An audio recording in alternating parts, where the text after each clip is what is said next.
eu quero me dirigir hoje a todas as pessoas que estão com as suas almas doentes, aflitas, oprimidas, abatidas. Quero falar com os que estão sofrendo depressão, os que estão sofrendo pânico, medo, ou luto, ou angústia, ou solidão, esses problemas da alma. A psicanálise com Freud faz assim várias designações, dá nome a cada um desses sentimentos, dessas impressões. Nós vamos falar de doenças da alma. É assim que a palavra de Deus trata e é assim que nós trataremos. Já para você deixar aberto, quando eu falar nós vamos ler juntos, Salmo 116. Vamos lá no Salmo 116. Eu vou ler do 1 até ao 10. São 19 versículos, mas eu vou ficar pela metade do caminho, muito por causa do nosso tempo reduzido. Até o 10 a gente consegue tratar da essência do que estava acontecendo com o salmista, é um salmo de Davi.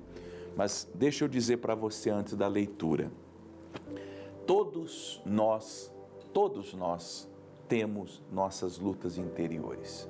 A pessoa que diz que não tem, ela é uma grande mentirosa. Até pastor que fala, né, isso aí é mentiroso. Todos têm. Você pode pensar em quem você quiser, por mais que aquela pessoa seja de Deus, uma pessoa santa, consagrada, ativa no ministério, ela tem os seus dias maus, suas noites escuras, seus invernos, suas tempestades, seus dias de aflição e desespero. A gente, claro, precisa, com o tempo, nos conhecer, saber quando a alma começa a doer. Porque eu costumo dizer que a alma é o nervinho da nossa existência. É ali que a dor acontece. E sempre que o nervo é comprimido, por qualquer que seja o motivo, a dor virá. Então, por quê? A gente precisa fazer um diagnóstico. De onde vem aquela dor, aquele medo, aquele desespero? Esse caso aqui, que pode ser o seu caso, que eu não tenho dúvidas, seja a maioria dos casos, é um caso espiritual. E aí eu preciso lhe dizer, coisas espirituais só se combatem com o espiritual. Aqui é um caso espiritual. Você já vai entender por quê. Ele começa dando um depoimento. Amo ao Senhor porque Ele ouviu a minha voz e a minha súplica. Então ele está agradecendo, dizendo, eu amo a Deus, eu tenho muito apreço pelo Senhor, porque Ele me ouviu quando eu precisei. Verso 2, porque inclinou para mim os seus ouvidos, portanto invocá-lo-ei enquanto viver. Vamos deixar essa primeira parte para um outro estudo, para uma outra ocasião. Verso 3, olha aqui o motivo.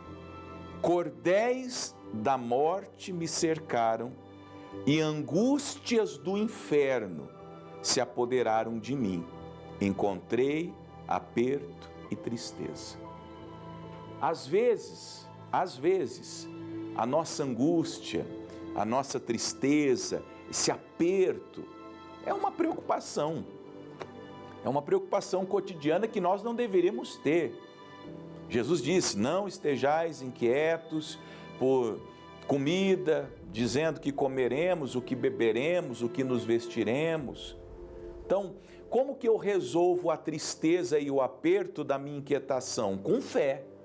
Eu tenho que falar, não, Deus me prometeu, eu tenho a promessa, o Senhor é o meu pastor e nada me faltará, e eu fico em paz. Tem gente que encontra aperto e tristeza, um coração angustiado, porque tem medo do futuro, é ansioso. Gente que é ansioso, é demais da conta. A pessoa está sempre, aquele sentimento, aquela afobação, aquela respiração afobada, e ela tem que resolver, ela quer tudo para ontem, não dá certo, não é assim. Você tem que aprender, irmão, irmã, a sossegar. Sossega.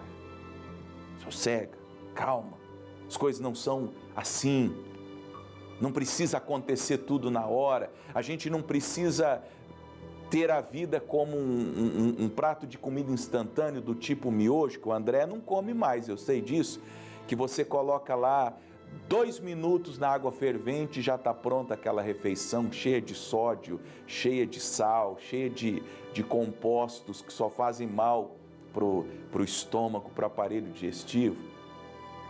Não, tem que ter paciência para preparar o alimento. O melhor alimento é aquele alimento que você demora 1h30, 2 horas para preparar. A carne mais gostosa é aquela que fica no forno 5, 6, 7 horas. E a vida é assim, a gente não pode ter pressa.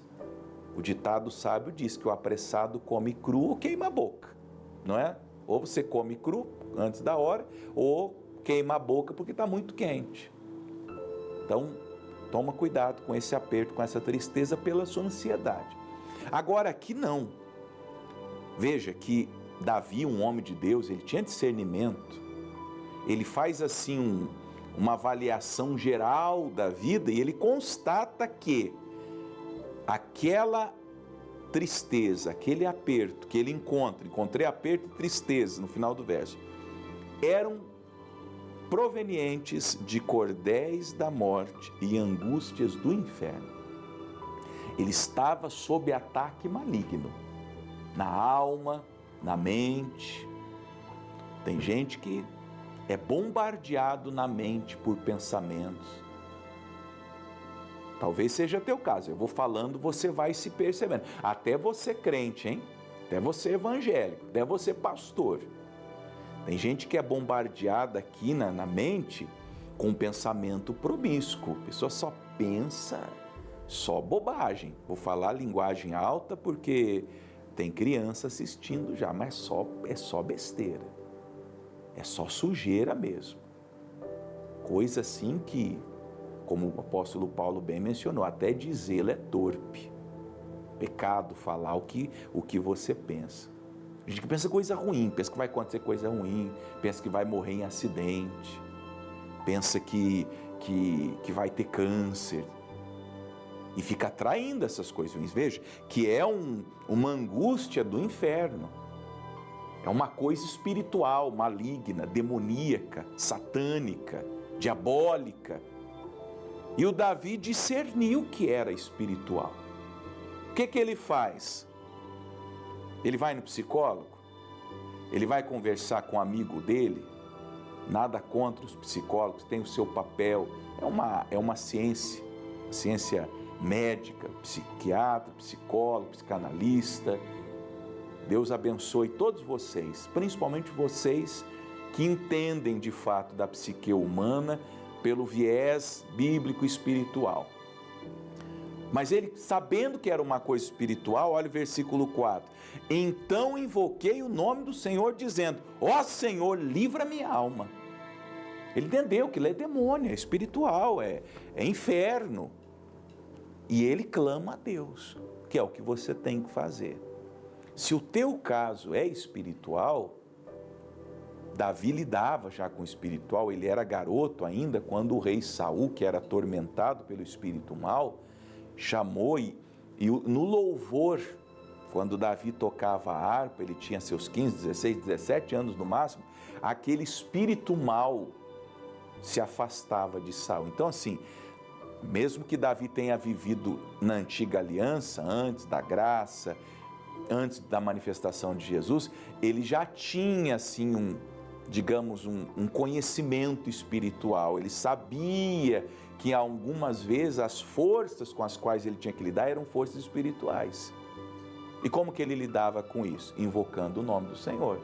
Se fosse hoje, ou se Davi tivesse vivido depois de Jesus, ele teria usado o nome de Jesus para o mal sair, que é o que a gente tem que fazer.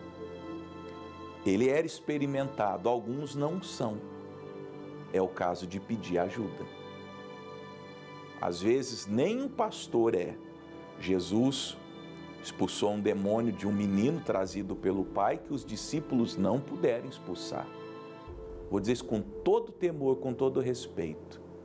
Principalmente os pastores das igrejas tradicionais, eles não sabem lidar com o espírito imundo. Deveriam saber. As igrejas históricas deveriam saber, mas não sabem, porque eles não acreditam, eles acham que não deve lidar com isso. Então, se você é de uma igreja dessa, você tem problema espiritual, é melhor você procurar alguém que sabe invocar, alguém que tem essa expertise, vou usar essa expressão, para que você possa ter a ajuda espiritual. Depois vocês leiam Atos 19. Aliás, vamos ler, não nos custa correr ali no Novo Testamento, Atos 19, e Paulo está promovendo a obra de Deus, está acontecendo um grande avivamento em Éfeso, e a coisa era tão poderosa. Atos 19, 11 e os versos seguintes, tá? Vai aparecer Atos 19, 11 e os versos seguintes. Deus, pelas mãos de Paulo, fazia maravilhas extraordinárias, de sorte que até os lenços e aventais se levavam do seu corpo aos enfermos, e as enfermidades fugiam, e os espíritos malignos saíam. Paulo mandava um pedacinho da roupa dele, falava, leva lá para o doente, leva lá para o endemoniado, leva lá para a pessoa perturbada, e só de a pessoa tocar naquele pedaço de pano, o demônio já saía. Só que olha o 13, alguns dos exorcistas judeus ambulantes tentavam invocar o nome do Senhor Jesus sobre os que tinham espíritos malignos, dizendo, esconjuro-vos por Jesus a quem Paulo prega. Aí esses sacerdotes, esses pastores sem unção, eles falam, vamos tentar fazer. Nós somos aqui da igreja tradicional, histórica, a nossa igreja é mais antiga do que a igreja de Paulo, nosso movimento é um movimento de séculos. Os que faziam isso eram 7 filhos de Seva, judeu principal dos sacerdotes, veja, era uma religião. Respondendo, porém, o espírito maligno diz, conheço a Jesus e bem sei quem é Paulo, mas vós, quem sois? E saltando neles o homem que tinha um espírito maligno, assenhorando-se de 2, pôde mais do que eles, de tal maneira que nus e feridos fugiram daquela casa. Eles não estavam preparados. E aí eu digo, talvez você não esteja preparado, talvez o pastor da sua igreja, o sacerdote da sua igreja não esteja preparado. E ele já tentou, não é verdade? Já tentou, já foi, já orou, você já levou a pessoa, já orou, fez os rituais todos, fez a reza toda, fez a liturgia toda e a pessoa continua assim. Então tem que invocar. Vamos voltar para o Salmo? Está tudo certo lá, né? Aí, olha só o versículo 5. Piedoso é o Senhor e justo. O nosso Deus tem misericórdia. Deus quer ajudar essa pessoa. Deus quer ajudar você. Nosso Deus tem misericórdia. O nosso Deus se compadece de você aflito na alma, no espírito, no coração. O Senhor guarda ao simples, eu estava abatido, mas Ele me livrou. Você vai ter esse testemunho para contar também, pastor. Eu estava perturbado, eu estava pensando em suicídio, eu estava pensando em fazer uma coisa errada, eu estava pensando em abandonar minha esposa. Você está perturbado, por isso que você quer ir embora de casa. A pessoa fica falando assim, uma hora eu vou embora de casa, ela está perturbada. Pastor, o senhor acredita que minha mulher fala isso toda vez? Ela está perturbada. Teu filho está com esse comportamento estranho, está perturbado, mas ele pode ser livre. Volta minha alma ao teu repouso, pois o Senhor te fez bem. Veja, a nossa alma precisa de repouso, de descanso, não de perturbação. E se você não está em perturbação, em repouso, em paz, em tranquilidade, você precisa voltar para cá, porque tu, Senhor, livraste a minha alma da morte. Veja, a alma adoece e morre, igual o corpo. Da mesma maneira que o corpo adoece e morre, a alma também. O Senhor livrou a alma dele da morte, os olhos das lágrimas, uma pessoa com a alma triste vive chorando, deprimida, não tem ânimo para nada, e os meus pés da queda. Veja, ia influenciar até na vida pessoal. O senhor não consegue trabalhar, não consegue ser feliz no amor, não consegue ir para a igreja. Tem muita gente que não vem para a igreja mais porque está doente na alma. E aí ele teve aquela resolução: andarei perante a face do Senhor na terra dos viventes. Agora que eu estou liberto, eu vou andar com Deus. Não posso. E a pessoa que foi liberta, se você foi liberto, está sendo liberto, você precisa andar na presença de Deus. Tem que ir na igreja, você tem que orar, você tem que buscar, você tem que clamar a Deus. Vamos terminar por aqui por causa do tempo? Cri, por isso falei, eu estive muito aflito. Então o que ele nos ensina na última fala é que foi pela fé que ele conseguiu essa libertação. Ele creu, determinou, falou: não aceito essa angústia, esse cordel de morte do inferno, não vou aceitar, eu não nasci para viver sofrendo, eu não nasci para ficar tomando remédio. Você tem que dizer isso para si mesmo: eu não nasci para ficar tomando remédio.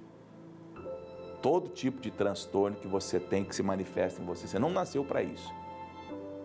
Eu estive aflito, mas eu virei a mesa, eu virei o jogo, eu mudei de vida, e vocês vão mudar também. Amém?